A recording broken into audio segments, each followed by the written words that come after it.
Life is an incredible archive of stories. If you do it right, or even if you do it wrong, just living long enough will supply you with a treasure trove of memorable adventures. The following memories take place over many decades, so settle in with a cold one and let me tell you a story. As we approach Thanksgiving, it's customary to look back at some of the things that make us truly thankful in our lives. There are many things for me to be thankful for as I pass my 69th milestone in life. Most notably, passing my 69th milestone in life. But perhaps the one that stands out the most is a singular decision I made many years ago.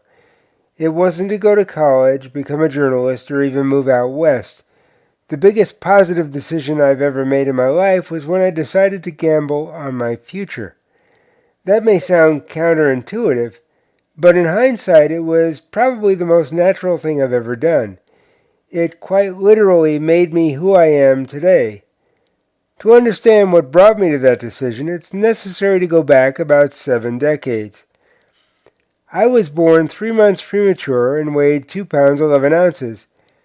As I approached my first birthday, it was clear that I couldn't walk even a few steps. The doctors all came to the same conclusion. I had cerebral palsy and would be unable to walk on my own. Based on the prevailing medical knowledge at the time, I spent the next 20 years or so in a wheelchair or wearing long-legged braces and using crutches. To be honest, my life wasn't really that bad. It was all a matter of perspective. Looking in probably looked a lot worse than looking out. I'm not saying my life wasn't any different from my friends' lives, but those stories are best saved for future podcast episodes.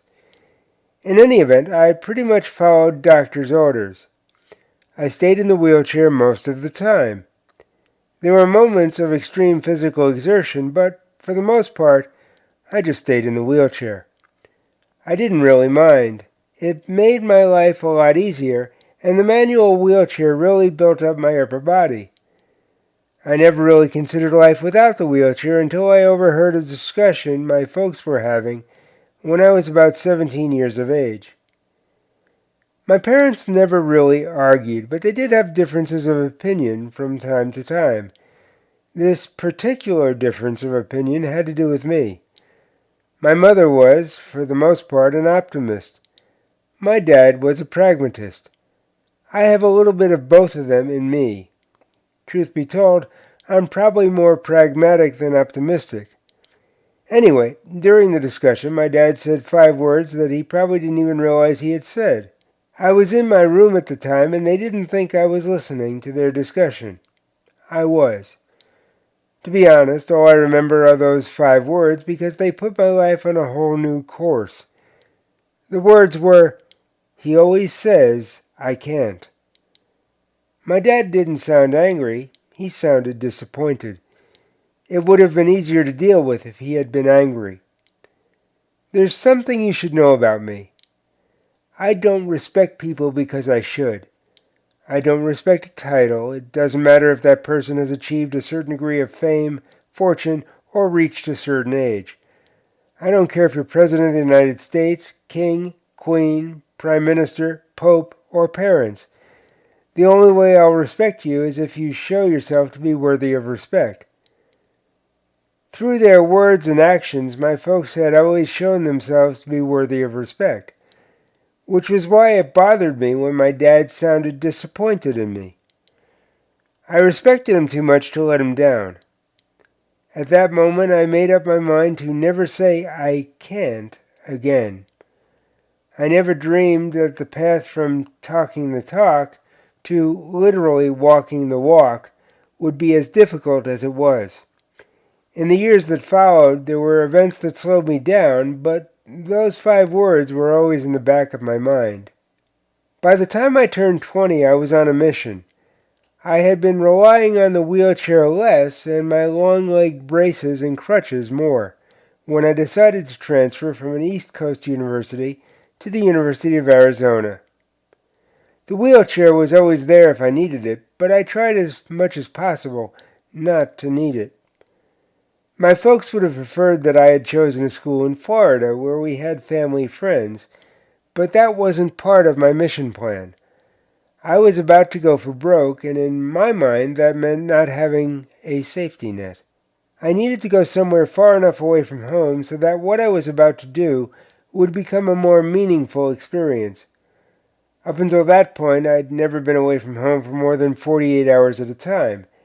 Now, I was moving 2,500 miles away for months at a time to a place where I knew no one. Oh, and one more thing. I was leaving the wheelchair behind. Less than 6 months earlier, I had stopped using it completely. If I succeeded, everything would be fine. If I fell flat on my face, literally or figuratively, my only option would be to figure out a way not to let it happen again. Whichever way it went, there would be no safety net. I would achieve my desired outcome or crash and burn. I was determined to do whatever it took to avoid crashing and burning. In my mind, there could only be one outcome. I could tell that my mother was starting to get a little emotional as I turned to board the plane to Tucson. My father was a little more stoic, but as I found out later, just under that cool facade was a man as emotional as my mother. I settled into my seat, and a short while later the jet engines revved up for takeoff. I grabbed both parts of the seatbelt and buckled up. I had a feeling I was in for a bumpy ride. You've reached the end of part 1. To all my listeners in the United States, have a very happy Thanksgiving. Until the journey brings us together once more, take care and stay safe.